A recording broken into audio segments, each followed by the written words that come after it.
ତମେ ମନ୍ଦିର ଭିତରକୁ ଗଲ ହଁ ମାମାଳି କଣ କହିଲା କେତେ 5,000 ଟଙ୍କା ଦିଅ ଭିତରକୁ ଯାଇ ପୂଜା କରିବ। ଚଲ ତମଠୁ ପଇସା ନେଲା ପରେ ତାପରେ ବି ତାଙ୍କୁ କାହିଁକି ପଇସା ନେଲେ?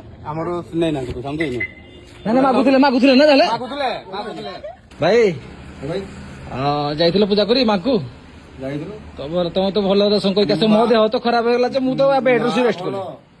ମା ଅଛନ୍ତି ଠିକ ମା ଅଛନ୍ତି ଆମ ତାରାତାରିଣୀ ଭଲ। ଏଇ ଶଳା ହାରାମୀ ଶଳା ଯେତେ ସବୁ ଅଛନ୍ତି ବ୍ରାହ୍ମଣ ଆମର ଅଛନ୍ତି ଉପରେ ମାଳି ପୂଜାରୀ ସେମାନେ ହିଁ ଗର୍ଦାରୀ କରୁଛନ୍ତି। ସେଥିପାଇଁ ଏଠି ନାଁ ପଡୁନି କାହିଁକି ନା ଲୋକ ଆସୁନାହାନ୍ତି। କଣ କରଦାରି କଲେ? ଭିତରକୁ ଯିବା ପାଇଁ 500 ଟଙ୍କା ଦେଲେ ଭିତରକୁ ଯିବ, 10 ଟଙ୍କା ଦେଲେ ବାହାରୁ ନୋଟିକି ଆସ। ମୁଁ ନିଜେ ଗଲି ଭୋଗ ନେଇକି ମାଆକୁ ଦର୍ଶନ କରିବା ପାଇଁ ଗଲି, କିନ୍ତୁ ମାଆକୁ ଦର୍ଶନ ନ କରିକି ମତେ କହିଲେ ଯେତିକି ଟଙ୍କାର ସେତିକି ଟଙ୍କାର ପୂଜା ପାଇଲ ତମ ଭୋଗ ଧର ବାଟ ଯାଉ ବାହାରକୁ। ମୁଁ ବାହାରକୁ ଆସିଲି। ଏଇ ଭିଡା ଜାଗାକୁ କିଏ ଆସିବ?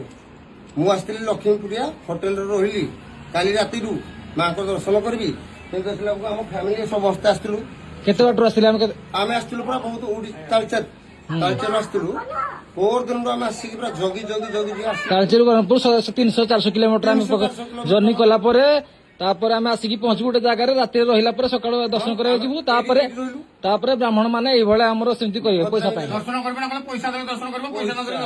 ତମ ପୁଅକୁ ବା ସେ 500 ଟଙ୍କା ନିଜରୁ ସେ କହିଥିଲା।